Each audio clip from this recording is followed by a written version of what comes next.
Mandroso ato tokantranontsika indray ny ambasadeur-n'ny Joshua aty aminy etiny tia miarahaba antsika rehetra samy teny Joshua eo amin'izao fandrenesantsika ny fampianarana zao larana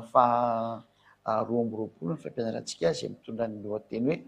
fanaporofona fandriamanitra Joshua. Hiditra indray zany tsika zany zao. Raha nojerevantsika ny tenin'Andriamanitra dia mahitsy be ny tenin'ny Mose hoe meno ny tenin'ny mpaminany satria teny avy amin'Andriamanitra iny aleo angamba ny everitsika foana iny tenin'ny Mose iny satria miainga miny foana ny zavatra izany. Rehefa misy zato marinina zany dia tsy maintsy miainga eo amin'ny tenin'ny mpaminany foana tsika mba tanteraka ny fahamarinana rehetra hoe mpaminany ianonao. Ka inona zany ny baiko n'le mpaminany ny ran'Andriamanitra voalohany indrindra tany aloha tany dia tsy maintsy hojerevantsika ny teny Deutéronomia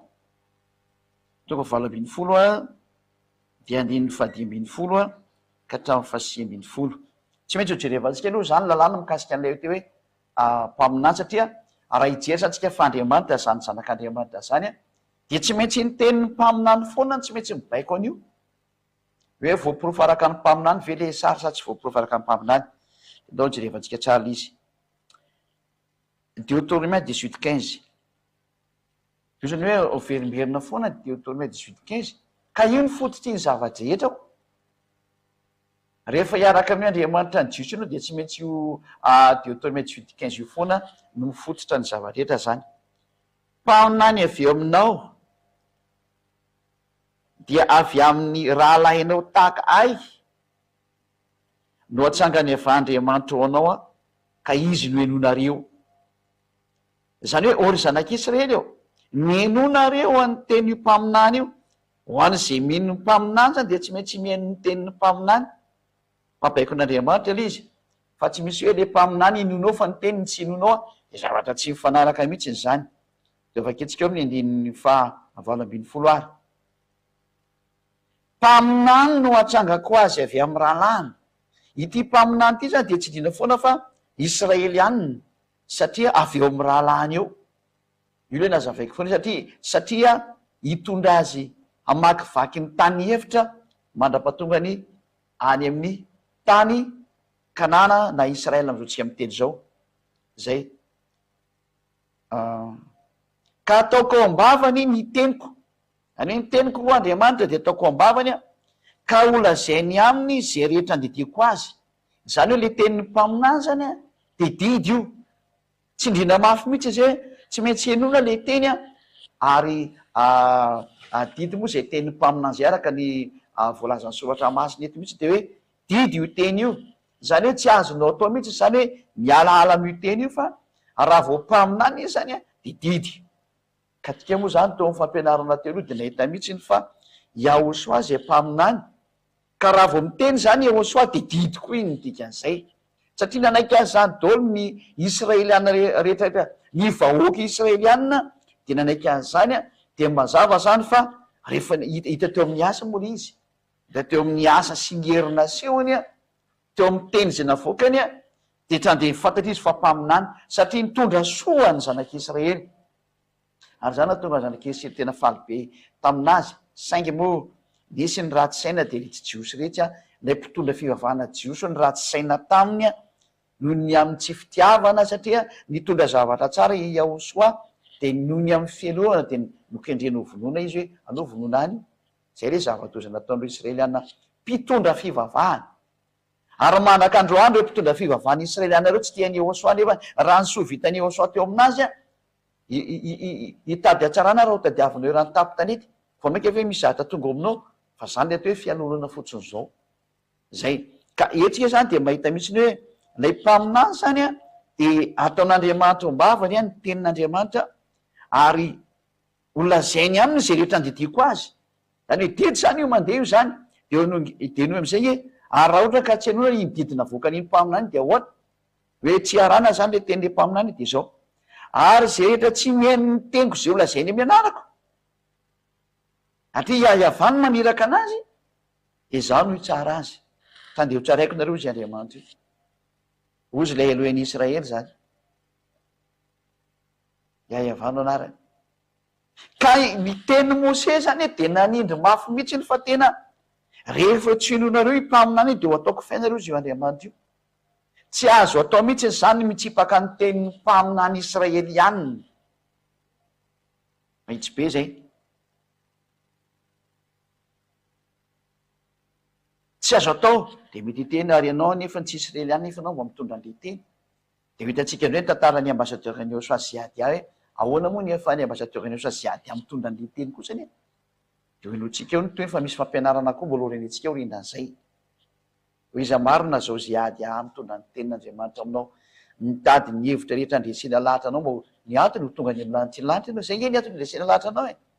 mba ho tonga any amin'ny lanitry ny lanitra ianao tsy mahafinaritra anao ve zay de zatra mahafinaritra zany andao aloha jevantsika aloha ny toy ny fampianarana hoe tsy maintsy arana zany io tenin'ny mpaminany israelianina io atsindriko tsara mpaminany israelianina no arahana teny finoana teny satria any am'ireo mpaminany israelianina reo Andriamanitra no miteny ary le Andriamanitra ny Mose dia Yahva efa nampianarina atsika hoe Yahva ny Andriamanitra anazy zany tsy misy Andriamanitra hafa ankoatran'izay ny Andriamanitra ny Mose Yahva ary iny hoe nivakitsika tao anatin'ny Sefer Torah-ny Jiosy efa nasioko atsika le izy hoe Yahva fampianarana lavabe mihitsy n'iny nampianarantsika hoe ity le fampianarana mitondra ny anaran'Andriamanitra ray hoe Yahva ka izay zany ny fanazavana eto hoe miain'ny tenin'ny mpaminany tsika de mpaminany israelianina raha vao tsy israelianina zany hoe mpaminany de tsy azo enino tsy azo enora tsy azo ekena tsy zany namorona zany fa jereo io tenin'ny mpaminany israelianina io fa misy soreninareo menao zany tsisy zara tokony hampasorenanao fa ianao raha tokony hifaly hoe tokony manitsy ny dianao zany amin'ny fonction zay rehefa tsy anitsy ny dianao menao de anao iny tsisy manerany safidy io fa ny safidy io zay rehefa teo vonjena de manaiky marina rehefa tsy teo vonjena ko zay ny teny mitondra famonjena zay ny vonjena io dada Yahva io hoe mpaminany israelianina no azo enona teny mazava-be io teny io satria izy no hitondra ny tenin'Andriamanitra hitaritana ny zanak'Israely ho any amin'ny tany Kanana na Israela am'zao tsika miteny zao mazava zany fa ilay hitarika ny israelianina sy hitondra ny tenin'Andriamanitra ao am'zareo de mpaminany israelianina samy israelianina satria zareo samy zareo ny ao anatin'ny dezera ao na ny tany ay ka iza moa zany no atsony any ivelany any fa tsy misy zareo samy zareo de zareo samy zareo no fampitantana amin'ny alalan'ny mpaminany hitondra azy ho any amin'ny tany Kanana na ny Israela zao tsy miteny zao zay ny fanapolofona fa tsy misy idirany hafa firenena mihitsy io tsy tafiditra ao ny malagasy na ny frantsay ny anglisy ny izaniza fa zareo israelianina ireny io mpaminany resana io hoe ny mpaminany akoatra ny israelianina zany de tsy mahazo miditra ao mihitsy fahalalana navoaka ny dadabe Mose zay ho any zay minao Mose de hoe tsy mahazo miditra ao akoatra ny israelianina ary rehefa mpaminany israelianina de tsy maintsy enona ny teniny ho any zay mino mpaminany israelianina fa rehefa tsy mino manao zany ka anao zany tsy mino normaly ianao ho tsarain'Andriamanitra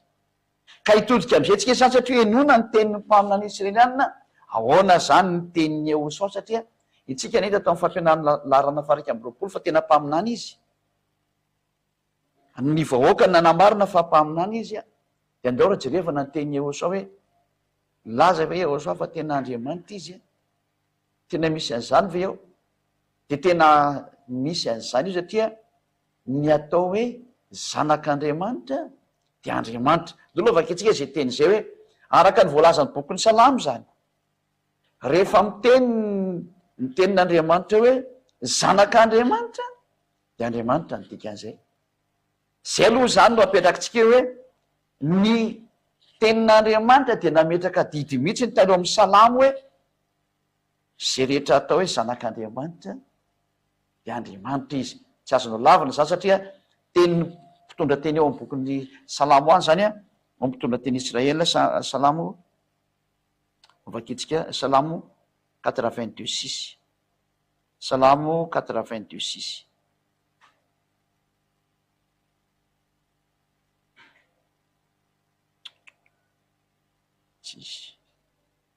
Salamo 82 dinindininy fahenina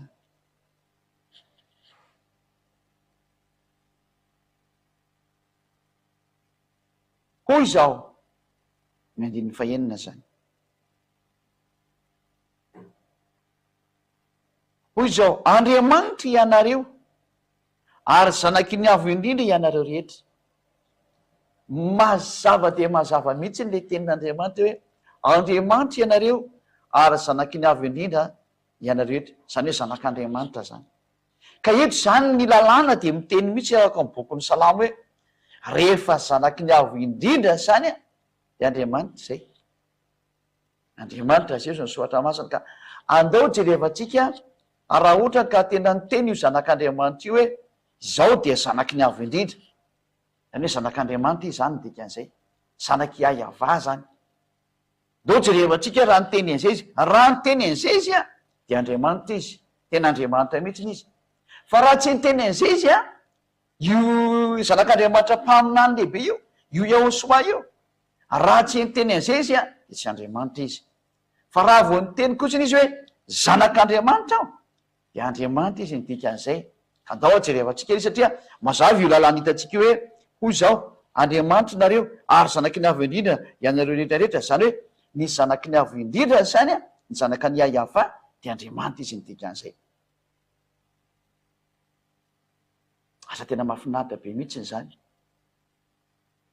tena mahafinaritra be. Ka andao jerevantsika mihitsy raha ohatra ka niteny an'izay hoe zanaky ny avo indrindra zay Yahosoa, dia hoarantsika tolondray ny ten'Andriamanitra izay nambarany Yahosoa ny mikasika ny am'izay hoe zanaky ny avo indrindra zay zany. Dia vakitsika eo amin'ny bokin'ny Lioka toko 2:20 a, dia vakitsika eo aloha Lioka toko 2:20 a.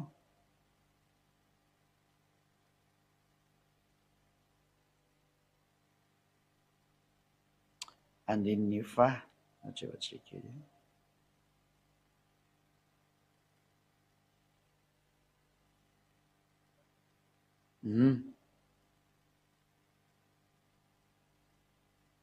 Vingt-deux 70. Dia hoy izy rehetra, zanak'Andriamanitra ve ary ianao? Ary hoy izy taminy, voalaza nareo fa izao no izy. Zay ary. Mazava be zany fa tena nametrana fanontaniana mihitsy ny Yahosoa teto hoe zanak'Andriamanitra ve ianao? Dia namaly Yahosoa hoe voalaza nareo fa izao no izy. Tena zanak'Andriamanitra mihitsy.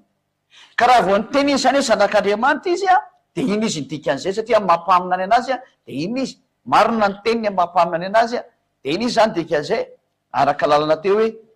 hoe hoy zao Andriamanitra ianareo dia zanaky ny avo indrindra nareo. Ka le avo indrindra moa mazava be fa le Andriamanitra ny dikan'izay. Ka hoe zanak'Andriamanitra izy a, dia mazava izy zany fa Andriamanitra izy ny dikan'izay. Io Yahosoa io zany tena Andriamanitra ny dikan'izay. Noho ny amin'ny fahatanterahany zany teny zany, tsy misy azo lavina mihitsy ny Andriamanitra azy, satria izy mpaminany a, mpaminany Israeliana tsy maintsy ekena ny vahoaka mihitsy ny Israeliana no nametraka anazy ho mpaminany a. Ka raha vao niteny izy hoe voalaza nareo fa za dia zanak'Andriamanitra, dia amin'ny maha zanak'Andriamanitra azy zany dia Andriamanitra izy. Nyresaka fotsiny hoe ivavahana izy sa tsy ivavahana, dia aleontsika hiaraka aminazy foana hoe ahoana moa zany satria ny Andriamanitra dia tena ivavahana mihitsiny. Ka hojerevantsika foana se fa aleontsika hijery teny manaraka any mafitratsika mihitsy ny antiteny ty hoe nanamarina ve fa Yahosoa fa tena Andriamanitra izy a. Dia ovakitsika indray ny bokyny eo amin'ny Matthieu toko 7:15. Matthieu 17:5. Vakitsika indray ty teny ty. Matthieu a, eto moa zany tsika dia hita mihitsy ny hoe nisy teny nidina mihitsy rehefa any an-danitra ny teny taminy hoe ity ny zanako malalako izay sitrako dia ity ny hoy zany hoe avy any amin'ny lanitra mihitsy no miteny fa zanak'Andriamanitra izy. Matthieu 17:5 zany. Zany hoe Andriamanitra mihitsy zany no manam-porofo amin'ny olombelona eto fa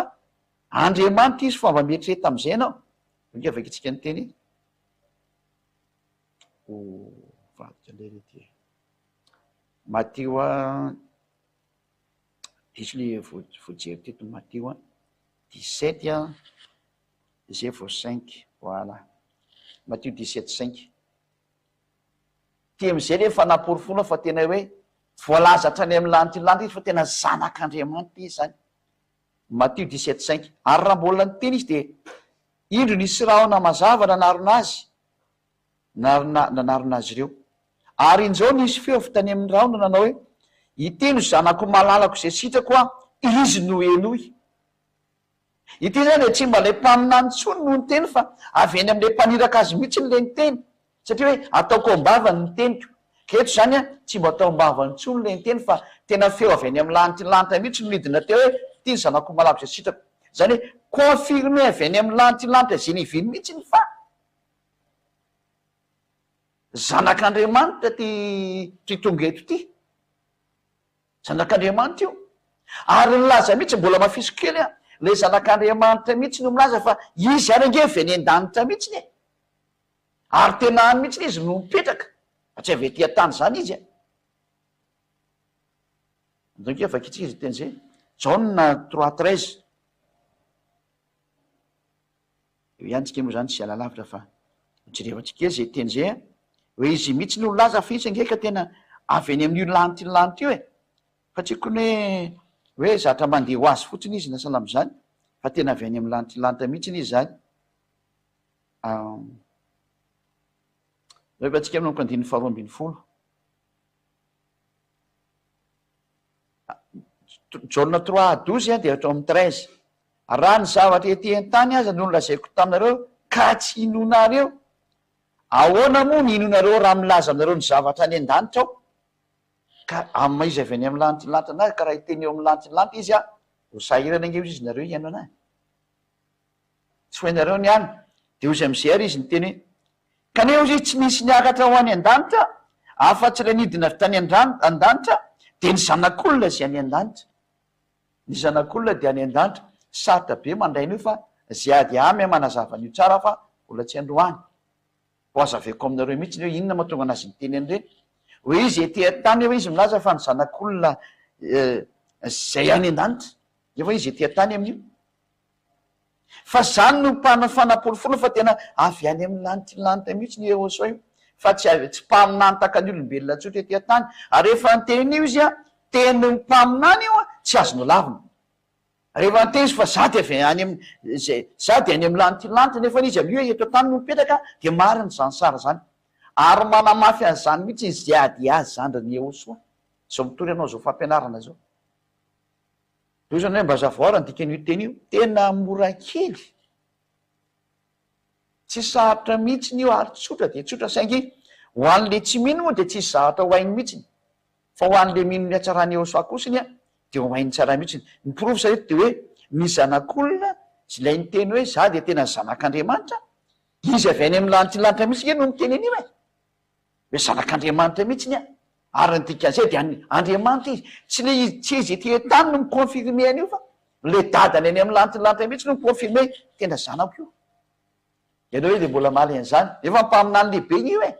Manaiky an'io daholo rehetra rehetra fa tena mpaminany io. Manaiky ny vahoaka ina moa ny vahoaka israeliana fa mpaminany io. Manaiky ny vahoaka silamo rehetra fa tena mpaminany io.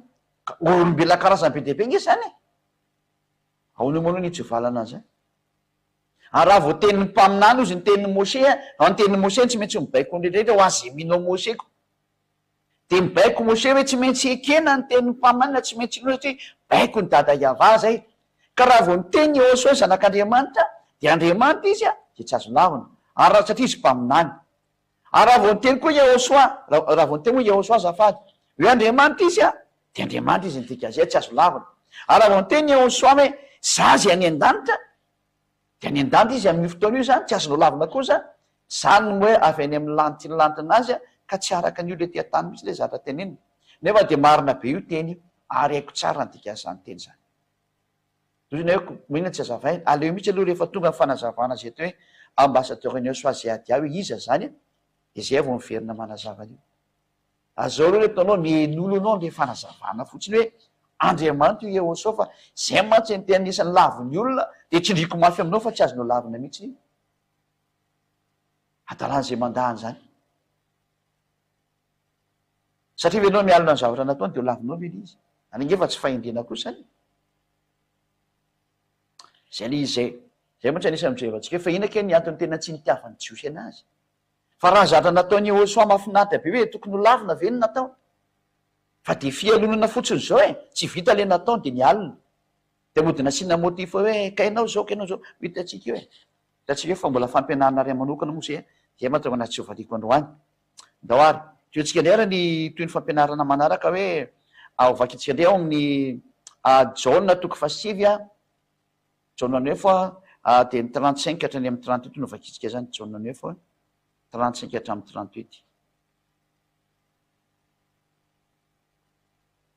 jauna 9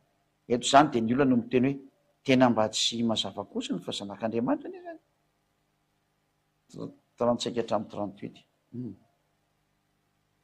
jauna 9 35 38 lera lehilahy resaka taminy ara-namoany Yahosoa teny hoe zaza hitanao mihitsy le atao hoe zanak'Andriamanitra Yahosoa nandre jauna 9 35 hatramy 38 Yahosoa nandre fa efa ndroana raha lehilahy ary rehefa nihita azy izy de nanao hoe mino zanak'Andriamanitra ve ianao raha lehilahy namalika anao taminy hoe iza moa no izy tompoko mba inoko azy 9:30 hoy Yahosoa taminy hoe efa nahita azy ianao sady zay miresaka aminao zao no izy zay zany le fantiny hoe mino ny zanak'Andriamanitra ve ianao ary hoy raha lehilahy rehefa avy hoe tompoko mino aho de nyankohaka teo anatrehany izy efa nilalàna moa de Andriamanitra ihany nyankofa nefa de nyankohaka izy ary tsy mba niteny Yahosoa miala teo mazava be mihitsy izany fa tena Yahosoa mihitsy le tao hoe Andriamanitra iankofany satria nyankohaka teo anoloana mihitsy ny olona fa tsy nibedesiny fa raha tsy Andriamanitra azy iankofany izy tsy maintsy mibedy izy miala teo fa tsy fanao ty navela nyankohaka tsara teo mihitsy zany no porofo fa tena Andriamanitra Yahosoa satria de voaporofo mihitsy nyankofany olona izy ary tsy laviny mihitsy zay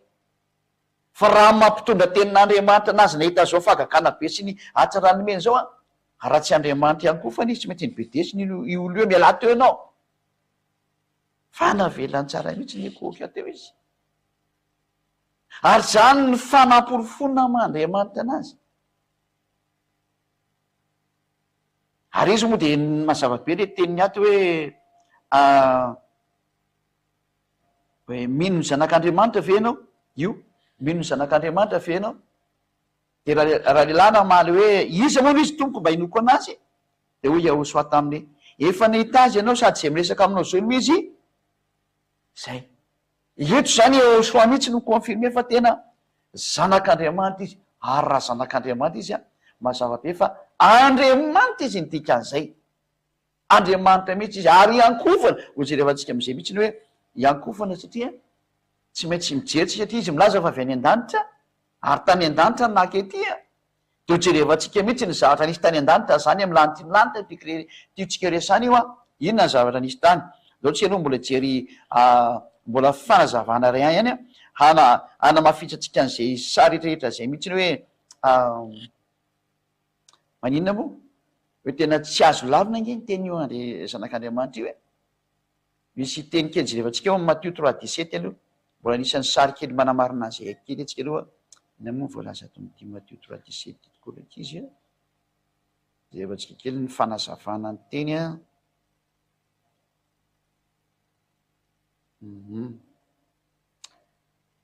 ary injao nisy feo avy tany an-danitra nanao hoe ity no zanako malalako zay sitrako confirme fandroandray zany tamin'ny Yahosoa natao batisa tamin'ny jauna mbola niverina ny teny hoe zanako malalako zay sitrako ngety sady Yahosoa no miteny moa lay confirmation avy any amin'ny lanitra lantrako no miteny hoe zanako ane io zany no porofo fa Andriamanitra Yahosoa voaporofo mihitsiny ny fanaporofona farany zao de hoe ojerevantsika hoe nyankofana ve sa tsy nyankofana ojerevantsika anay zay sary zay fa mazava fa mampamina any anazy mpamina any lehibe de tsisy mahazo manda fa tena Andriamanitra izy satria zanak'Andriamanitra izy de Andriamanitra izy ary hitatsika zao lay lehilahy teo fa tena nyankohaka teno atreny de fa marinona ny zany andona atsika jery mbola teny anakaiky any mbola misy teny omena atsika zany mbo ho fanaporofona ny jauna voalohany jauna 1:18 zany tytsika jerevana jauna 1:18 ndao jerevantsika kely ty teny ty malome fanaporofonanareo mba ho tadidinareo tsara mihitsy ny tsy misy zatra mandeha ho azy ny fampianarana eto fa manome fanaporofona foany zay adia hoe tsy azonao lavina mihitsy ny Mandriamanitra anazy zay jauna 1:18 tsy nisy nahita n'Andriamanitra novinovino fa ny zanaka lahy tokona zay ao atratra ny ray izy no manambara azy. Tena mahitsy be mihitsy le teny hoe zanaka lahy tokana n'Andriamanitra izy, zanak'Andriamanitra izy ntika zay. Ady am'izay koa mbola lahy tokana. Tsy azo laviny fa teny ny mpaminany Jehosoa. Ka raha vao zanak'Andriamanitra izy dia mazava be ny teny fa Andriamanitra izy ntika zay. Tsy misy azo lavina ny tenin'Andriamanitra zany dikan'izao. Ary hijery am'izay tsika ny fanaporofony hoe Andriamanitra ihany koa foana ve izy. Zay ny ambarana antsika ny teny zay hoe raha Andriamanitra izy noho ny am'izao teny zao dia Andriamanitra ihany koa foana ve izy. Ka izy moa no teny hoe ny zanak'olona zay any an-danitra dia ndeotsika ro any an-danitra ary araka le Jaona 3:13 izy tsy maintsy arahantsika ny teny hoe ny zanak'olona zay any an-danitra dia tsy maintsy indao-tsika hiverany an-danitra ty any no amataratsika azy na Andriamanitra izy na tsy. Dao jerevantsika ny tenin'Andriamanitra ato Jaona 3:13 Jaona toko fahatelo andininy fahatelo ambin'ny folo. Dia jerevantsika am'izay ten'Andriamanitra ihany koa foana ary ve izy. Ary tsy nisy niakatra ho any an-danitra fa tsy leidina avy tany an-danitra dia ny zanak'olona zay any an-danitra. Le zanak'olona nefa ny hoe tia tany ka rehefa nyteny izy hoe zasa dia tia tany no zany an-danitra ny lanitra ambony any any amin'ny lanitra lanitra any dia tsisy afaka mamaly satria teny mpaminany io. Fa leo jerevantsika ny famarinana zay satria nanao fanambarana izy ao amin'ny bokin'ny Apokalipsy ny fanambarany Jehosoa zay nomen'Andriamanitra azy dia tiandre misy fanambarana noetiny tsy azo nolavina koa zay mametraka fa mpaminany Jehosoa. Tsy mahazo mamaly ny jios satria ny vahoaka jios ny teny fa mpaminany izy. Tsy mahazo mamaly ny izaniza satria ny fanambarana dia avy any amin'ny Jehosoa ary raha vao Jehosoa manao fanambarana dia tsy maintsy manaiky dao zay etra milaza fa mpaminany Jehosoa. Tsy mahazo mamaly koa zany ny silamo satria izy milaza fa mino any Jehosoa lay zanak'Andriamanitra zay novainy anarany hoe Isa. Tsy afaka mamaly koa izy. Tsy afaka mamaly zany zao tontolo zao nefa zany teny zany satria ny fanambarana dia avy any amin'ilay Jehosoa zanak'Andriamanitra le niantona teo amin'ny hazo fijaliana zay napetraka ho mpaminany ary ny Israelianina mihitsy laza fa mpaminany io tsy afaka mamaly nizaliza zany. Dao afaka itsika riany ny Apokalipsy toko voalohany toko voalohany aloha vakitsika zany. Eto zany tsika dia jery hoe iza manao fanambarana ny fanambarany Jehosoa lay voaositra na hoe Jehosoa lay Mesia araka zay tianareo ametrahana anazy fa voaositra izy amin'ny teny gasy. Ny fanambarany Jehosoa zay nomen'Andriamanitra azy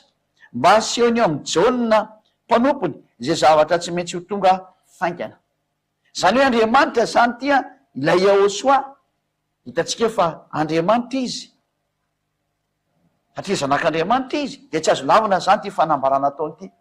Dia aleo ny fanambarana no jerena raha Andriamanitra izy na tsy Andriamanitra. Dia satria le zavatra ny amin'ny lanitra lanitra ny resana izy avy any amin'ny lanitra lanitra dia aleo tazantsika tao amin'ny lanitra lanitra tao hoe nametraka anazy ho Andriamanitra hivavahana mihitsy hoe tao amin'ny lanitra lanitra dao jerevana aloha ny lalàna. Ity lalàna navoakan'io Jehosoa io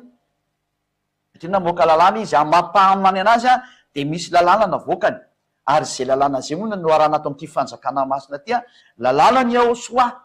satria sady mpaminany izy no Andriamanitra mpamoaka didy mpamoaka lalàna didy nomen'Andriamanitra azy le izy ka ity ny didy nomeny nareo vakitsika aloha le hoe mamoaka didy izy Jaona 12 sonareo milaza hoe aizako izy mamoaka didy mamoaka didy io Andriamanitra be io oe Jaona 12 49-50 vakitsika zany aminarany Jehosoa lay mpaminany lehibe tsy maintsy ekena ny teniny. Jaona 12 49-50 raha vao zany dia miady amin'ny Mose ianao. Jaona 12 49-50 satria zao tsy miteny ho ahy fa nira izy naniraka izy no nandidy azy eo lazaiko zay ho toriko. Zany misy didinay zany ty nalefa makany amin'ny Jehosoa ary fantatry fa fiainana mandrakizay ny didiny zay ary lay didiny nampitondrainy any Jehosoa ty zany dia fiainana mandrakizay mazava be zay teny zay zany. Ka io ary fahitatsika eo amin'ny bokin'ny Apokalipsy ny didy Andriamanitra izy sa tsy Andriamanitra ary ivavahana sa tsy ivavahana. Dao jerevantsika ary ny teny ao amin'ny bokin'ny Apokalipsy izy ty mamoaka didiko izy. Aleo ny bokin'ny Apokalipsy iny anamarina ny teny aleo hoe ahoana moa ny kalite natao hoe Andriamanitra. Ny atao hoe Andriamanitra dia zao ivavahana. Raha vao ivavahana izy zany dia zay le tena Andriamanitra ivavahana. Vakitsika ny Apokalipsy toko 2:7 ty lalàna ty lalàna tao amin'ny Jehosoa no mino dada iavana azy. Apokalipsy 22:9 de hoy izy tamiko tandremo aza manao an'izao fampanompo namanao ihany aho satria lay Jaona zany ekoka teo anoloana an'le tongotry le anjely efa nahita le fanambarana de nibedesy le anjely izy hoe aza manao zao fa mpanompo namanao ihany aho fa Andriamanitra ihany mivavao zay aza manao zao fa mpanompo namanao ihany aho sady namany mpaminany rahalanao tsy izay mitandrana teny am'ity boky ity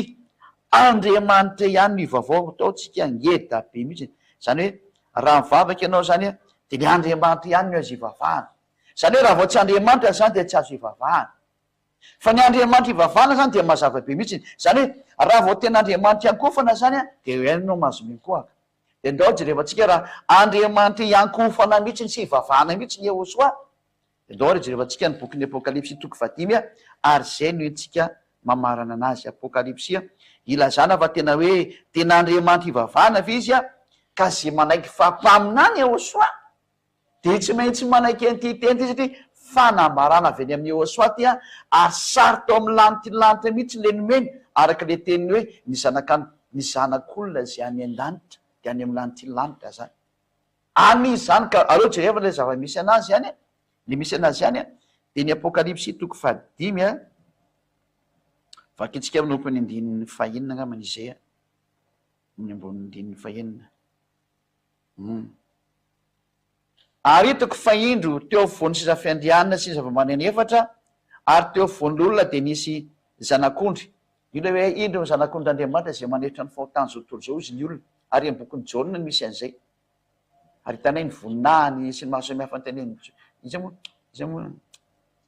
tsy tadidiko naranderangay izy anarina izy zay ny voalazany zany zay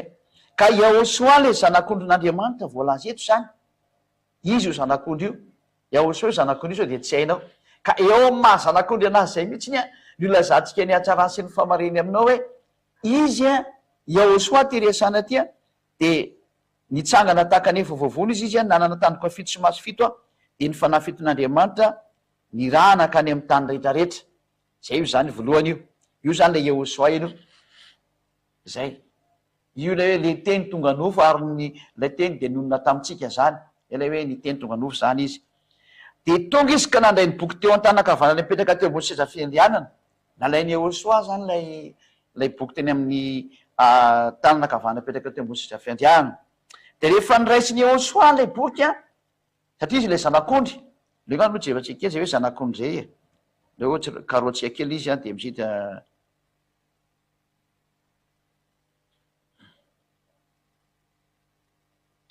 aiza moa misy an'iny lo jevako ato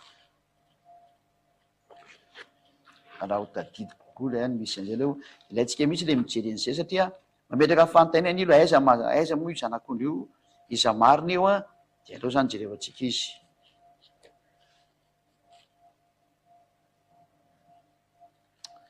indro ny zanak'ondrin'Andriamanitra le manaisitra ny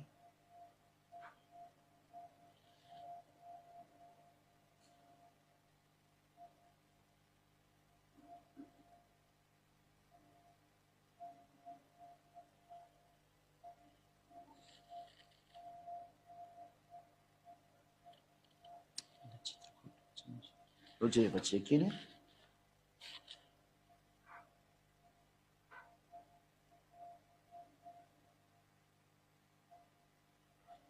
raha misy mahita an'izy moa zany de mandefa nyty aingana makaty de mba malakitsika zay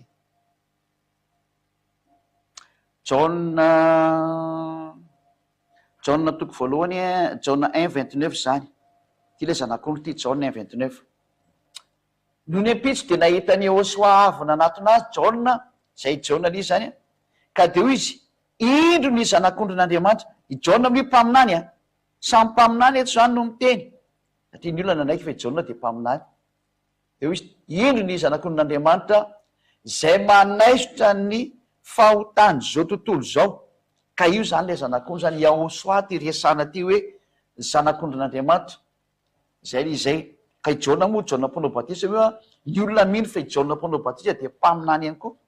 zany hoe mpaminany samy mpaminany miona de ozy le mpaminany Jaona miteny hoe io ny zanak'ondrin'Andriamanitra io ka Yehosoa zany le zanak'ondrin'Andriamanitra tsy azo lavina zany fa tenin'ny mpaminany koa zany dia ndova kitsika am'izay le teny iverentsika am'izay le tarikatra aiza moa zany le tarikatra teo apokalypsia 5 de vakitsika aminonoko andininy fahenina fahavalo am'izay zany eo am fahavalo ary rehefa nandray ny boky ary izy le zanak'olo zany Yahosoa io ny zava-manana efatra sy ny lolo efatra amby roapolo dia ny ankoka teo anatreny zanak'ondry io arafata de ny ankoaka ary bevan'Andriamanitra io satria Andriamanitra ny akekeo ile Elohen'Israely eo izy ireo zany eto zany zao le Elohim lay dada Yahvah sy Yahosoa zany reo le Elohim reo satria pluriel-ny Elohe de Elohim zany de reo izy roa reo teo anatreny zanak'ondry sady samy manana lokanga sy lovia volamena feno didikazo manitra izy de vavaka ataony olona masina izany zany hoe sady ny akoka izy no mitazona an'lay lovia feno didikazo manitra sady manana lokanga lovia feno didikazo manitra zay misy teo sady manana lokanga misy lokanga zany eny sy lovia volamena feno didikazo manitra miaraka amin'ny lovia zany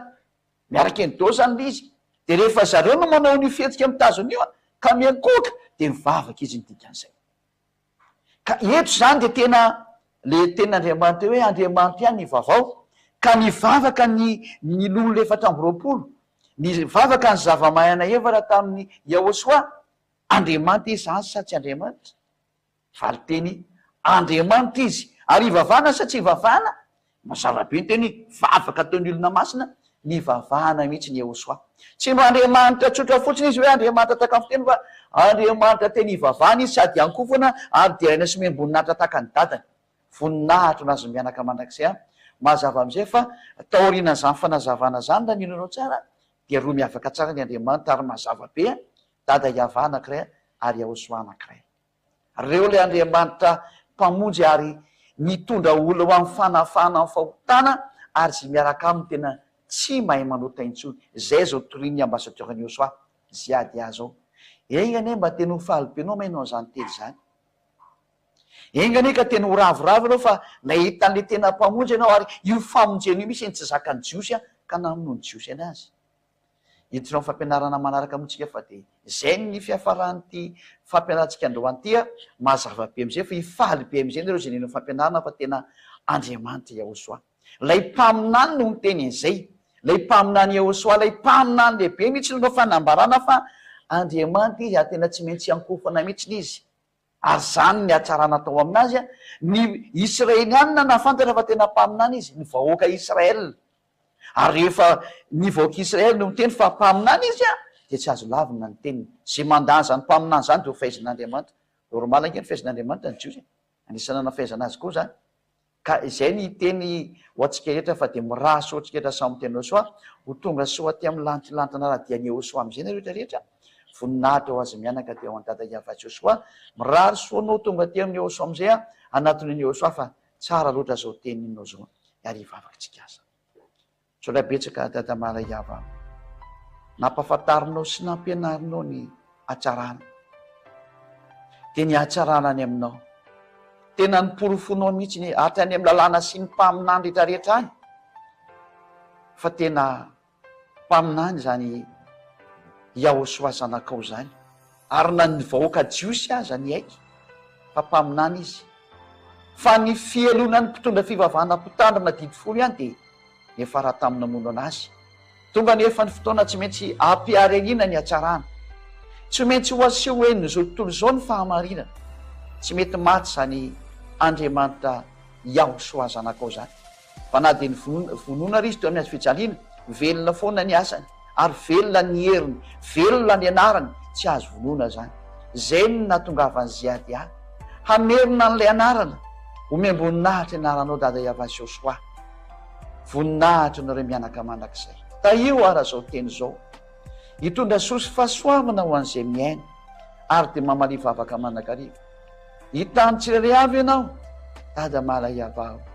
voninahitra nao mandrakizay sotra ny amin'ny teny sy ny fampianarana mankalazanao hatrany so raha betsaka dada Yahvah amenaranao Yahosoa no zany vavaka rehetra zany halleloia amen de miraha sotsika raha samy teny Yahosoa ho amin'ny fitezan'ny fampianarana manaraka indray Piano matory ary.